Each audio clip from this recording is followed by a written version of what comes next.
Good afternoon, and welcome back to another session on your show, which we want to make your show and talk about the issues that matter to ordinary people. And our topic for this session is war. Who is it good for? Not like the famous song, but the old Latin saying of cui bono, who benefits from anything is a good way of finding out who's guilty and who's to blame. And I think it probably applies in the militaristic arena more than anywhere else, really. And I'm delighted to welcome onto the panel today our local Liverpool legend, Audrey White, terror of Keir Starmer, in a good terrorist sense. I enjoyed that one. And who paralysed him when he was trying to have lunch by asking him some questions and giving him a piece of her mind. And she's got a lot more of that to spare than he has, for sure. And the estimable Craig Murray, former ambassador, writer, journalist, and now legal campaigner as well, who has experienced some of the war that the government in this country is waging on people who speak out about their wars and their collaboration in genocide in terms of the lawfare and the misuse of terror legislation to persecute people for daring to speak out and resist. Let's start just in the most general terms. You know, at the moment we've got wars going on. We've got a massive genocide going on. We've had, but we maybe haven't got the scale of widespread war that we had, say, when Iraq was happening, or around those periods.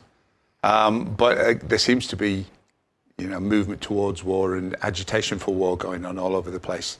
Whether that's against Russia, whether that's in Syria, whether that's against Iran, particularly.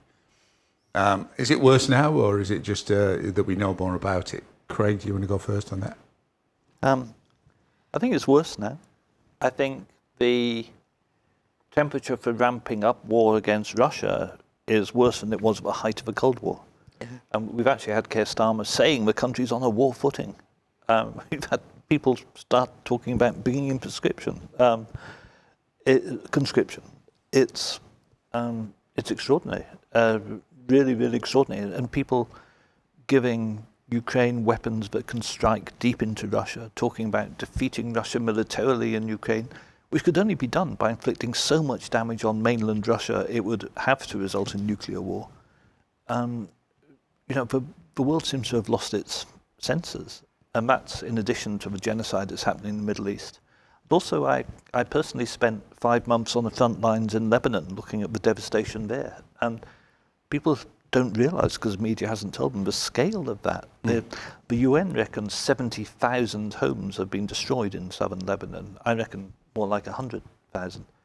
But to be there in it and actually be there while the bombs are falling and see the devastation, see the effect on people's lives was extraordinary to me. It's not the first time I've been in conflict zones, but it's the first time I've been in the deliberate destruction of a civilian area. And it's just appalling. But I just want to make one quick point, which is I think war benefits the establishment in two ways. Firstly, you have all the corruption involved in all the money poured into the defence industry. How that, of course, benefits the defence industry itself and benefits politicians who are linked to the defence industry and either get backhanders or get consultancies or contracts given to firms with which they are linked or get post-retirement jobs, all that kind of thing. And second is the use of fear and whipping up war fever and whipping up hatred of other peoples, whipping up xenophobia as a means of maintaining political control and power. So there's the fiscal benefit, the financial benefit to the governing class. And there's the element of control and manipulation of the working class population. And I think those are the main things we're looking at. What motivates this push for war? Audrey? I'd just say that we have to remember the city where we're sitting in here, which is was very, very damaged by the Second World War. And that's why you get such a powerful anti-war movement in a city like ours. We were outside of London. We were particularly in Bootle. It was the most devastated. I think it's nearly almost half of the houses were damaged. And if you go around our city, even now, you can still see bomb sites. We grew up in bomb sites. So it does take, like Craig was just saying, it takes a lot to persuade people who, basically, most people, any human being, must be appalled by unnecessary deaths of their fellow men and women. And it does take a lot. And obviously this is why we get to a situation, if there's a war looming for whatever interest, and they're always about resources and power. And, when they're trying to get consent, they have to build up hatred against whoever it is they want to murder, and it's always wholesale, because this whole idea of targeting and being specific over we're only killing the bad guys is bloody nonsense, as we know. And so that's why you get this build-up of... you can see it with China, can't you? You don't even have to look at... we have to hate Muslims. We have to, because it's the Middle East, and all these very, very divisive measures which set people against each other. And so you have within your own country this disgusting right-wing move, these terrible divisions, which are whipped up by the press, mostly from the government. It starts from the government because they know which way they want things to go. And we end up, people giving consent, even when they didn't. If you look at Iraq, I found a member of Merseyside stop the war. So we had 2 million on that demonstration. Don't care what anybody says. We couldn't get a coach from Liverpool anymore. We had about 30, 40 coaches. We had to book a train. We didn't have a penny to book a train. We had I had to sign a contract for 14,000 quid. So people were so against, even despite all the layers of division they were trying to build in this country. We still managed to clamp down. But I think the racism now, that's building up against all these countries, they are masters at it. The British establishment. You see the big contrast, don't you, in the fact that we get kind of regular bulletins on the BBC and features on the BBC about the horrors of a missile that struck a civilian area in Ukraine somewhere. Yeah. And yet we see relatively little about the mass destruction, and certainly no honest reporting about the level of deaths that it's caused in Gaza. And I don't know about you guys, but I can only see one crucial difference in that, really, and it's to do with pigment. And maybe religion as an allied kind of factor in that. I interviewed Amir Amirani, who I thought we would have on Zoom with us today as well, but I can't see him at the moment. Oh, Amir, are you there? I couldn't see you on the screen, so I wasn't sure if we had you or not. Hello, Amir. So I talked to Amir earlier on about the film that he made about the Iraq War demonstrations in 2003 that rolled around the world and were, the biggest united demo basically that we've seen.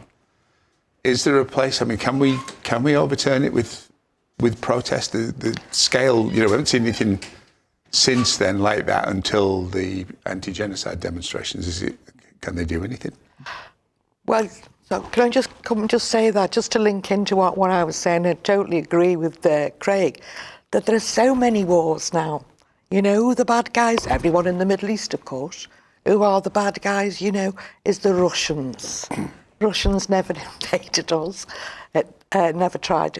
The Chinese, I don't know, is there a country that we don't want to tag along with America to, and I think people with America, because we're always on their tailcoats, but, there's so many wars that actually, I think, people's eyes are much more open in a lot of ways now than they were over just the Iraq War, and they were wide open over that.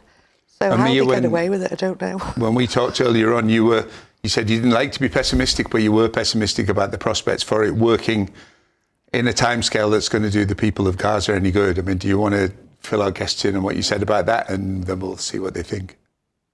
Yes, well, it's very nice to see Audrey and Craig there, and I agree with everything that's been said so far.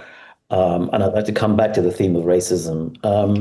But in the short term, I don't see a way in which the people can stop it. It seems a clear decision has been made in the West, in the Western powers, America, the UK, and the EU, in essentially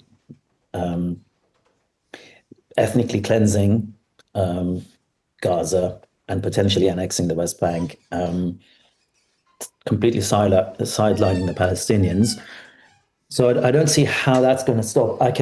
Going back to what we said earlier, I think in the long term, global action that includes kind of multi-layered actions like, national strikes of the kind that have been happening in Italy, and legal actions and so on, and mass movements. Ultimately, together, they might come to have an effect. And I think all of those things should happen. But I was just watching the news about what the Americans and the Israelis have decided for the Palestinians, and I can't. I am pessimistic. Unfortunately, it's incredibly bleak. And just to pick up on what was being said earlier, I think all these wars are, as you've all said, essentially racist wars based on white supremacy. And Steve, you pointed out the difference between our responses to Ukraine compared to what's happening in Palestine, and it just seems perpetual war. Craig, what do you think about what Amir said?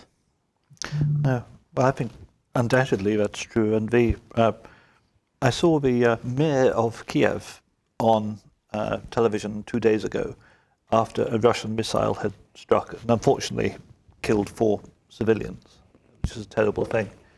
But he was talking of the death of these 4 civilians and talking of genocide. When do you get a Palestinian allowed on the BBC to talk about genocide when 40,000 people are killed, let alone 4 people? The difference in the coverage and the racist basis of that difference, I think, is plain to everyone to see. I'm equally pessimistic about the chances of stopping things in the short term.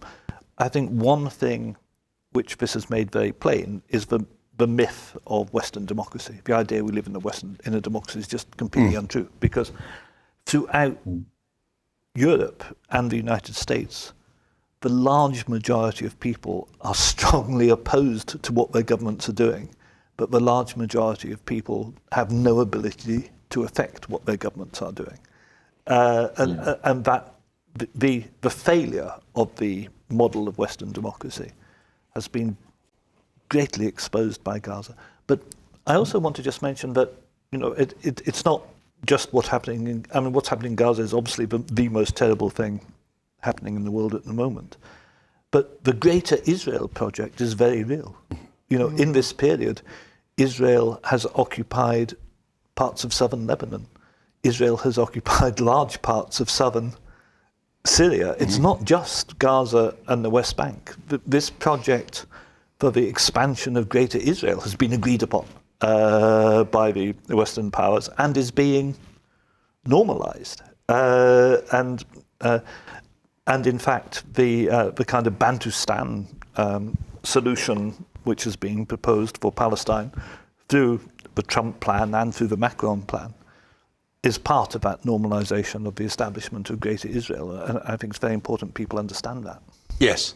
I think it's notable that when, I think it was about a year ago, that Netanyahu gave a speech to the United Nations about Israel's plan for peace.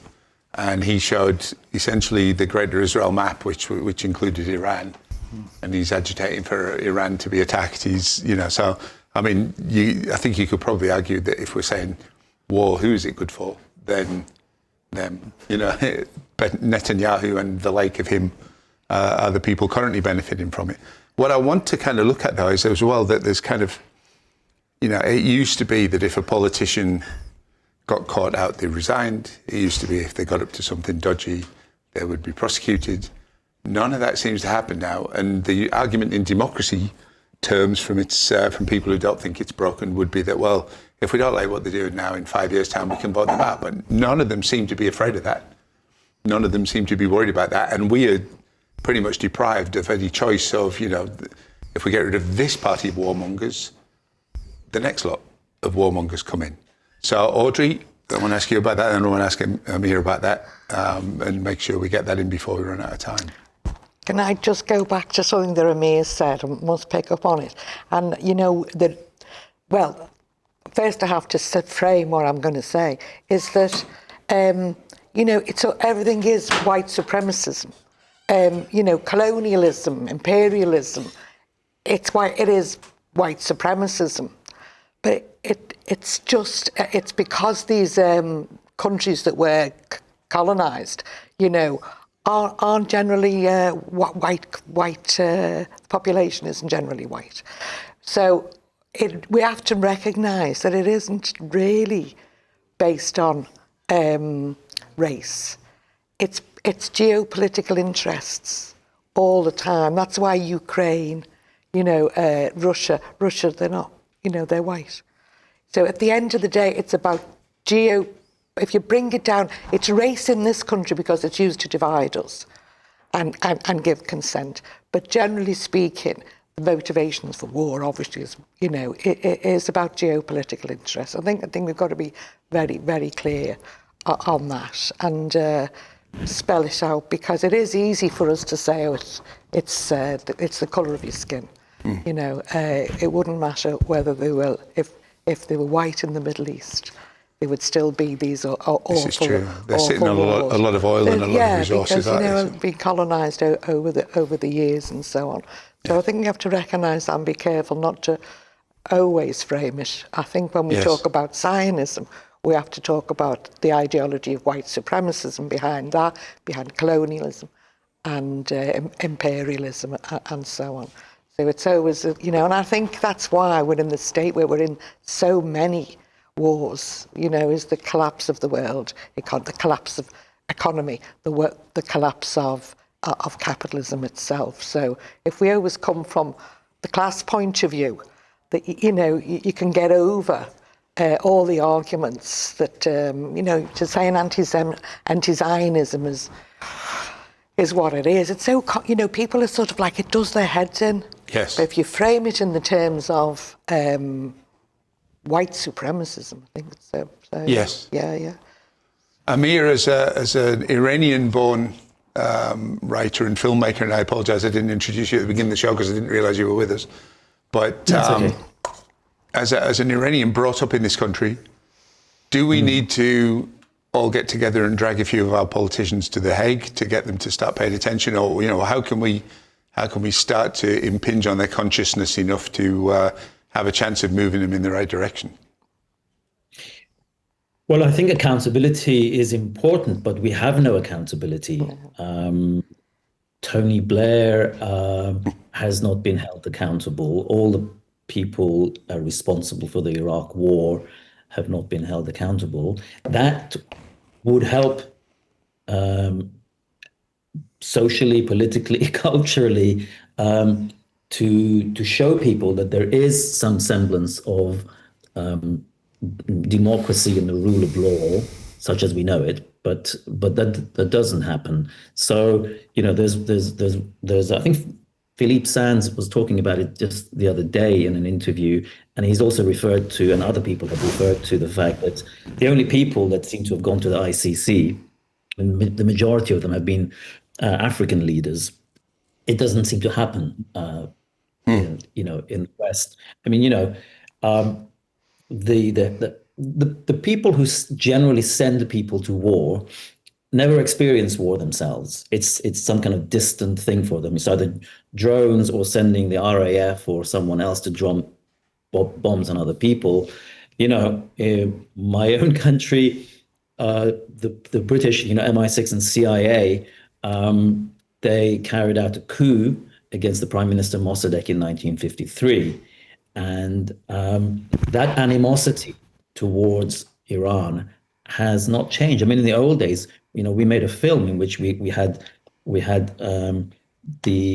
someone describing the British establishment's attitude to the Iranians as wogs. I mean, that was the term they used. And so this has a kind of very long history, and it basically undermines all the work of lawyers and activists and social movements when we don't hold anybody accountable. And then, of course, you see the consequences. This kind of dismissal of the rule of law has consequences because it comes home to roost. Yes. We've got about 5 minutes left. I think it would be remiss of us not to use those 5 minutes, if we're talking about who benefits from the war, to talk about the Zionist regime and the Israel lobby, who are constantly applying pressure, whether that's through their embassy, through Israel lobby groups in this country, whether through UK Lawyers for Israel and their attempts to use lawfare, or SLAP as they might call it, in the States, to deter people from doing anything that humanises Palestinians and exposes what Israel's up to. Craig, I want to give those last few minutes to you because you've probably experienced more directly than any of us here some of that, and seen it in other places as well. Tell us a little bit about how Israel is undermining any kind of accountability and democracy. I think one thing people don't fully get their heads around is an awful lot of the power of the Zionist lobby is simply cash. It is possible to buy the political system, to buy politicians if you put money into it. I was part of an exercise conducted by some very senior Muslim businessmen and lawyers in the UK who were looking at what they would have to spend in order to buy sufficient influence by basically out-corrupting the Israelis. Let me put about what it would cost. And that had involved research into how much the Israelis actually spend on buying the British political system through sponsorship of think tanks, through providing parliamentary staff, through donations to politicians, to Labour. And it wasn't that much money. And Israel controls the British political system in terms of direct control of politicians and think tanks and the political ecosystem on about £20 million a year. It's not huge sums, but we have cheap politicians. Yeah. They spend, but not worth much between them. And yes, I mean there are other things. I've been I was a diplomat for 22 years. I know that world. I know the world of intelligence. Things like blackmail, honey traps, etc. They do happen, but most of it is just cash, and I think people don't fully understand the extent of it. There's also the willingness to use cash to attack the opposition. I'm the only person, I think, in the UK, as far as I know, who is officially not an anti-Semite, having won a case in the High Court. But it cost me £220,000 in the case against Jake Wallace-Simons, now editor of the Jewish Chronicle. That was about 7 years ago. You have doctors who have been forced to go to tribunals and defend themselves because they're being stopped practicing as doctors because of things they've said about Palestine. And this constant, relentless use of pressure on people is appalling. The willingness to do it, to corrupt and pervert our system. I think it's really sickening. And the flip side, and I suspect they probably spend more on it, is these organisations that they set up to undermine or otherwise kind of sideline legitimate democratic organisations. We saw it in the Al Jazeera documentary, The Lobby. Yeah. We've seen it in the documentary about Corbyn and the way that was used to bring him down. We saw the number of, how willing they were to spend money to set up groups to create the appearance of legitimacy and give them influence. And we've seen that in various groups, I think, in the wider British society as well. So, do you think that would dwarf what they're spending directly into people's pockets? I think it does. And when I was standing for election in Blackburn in the last general election, I had a phone call from The Sun, from Chris Musson, journalist at The Sun, to say he'd been sent a dossier of 8 pages of anti-Semitic comments by me. And would I like to look at it? And would I please give him a comment? And I said, I have a comment to you. And I gave him a comment, which the second word was off.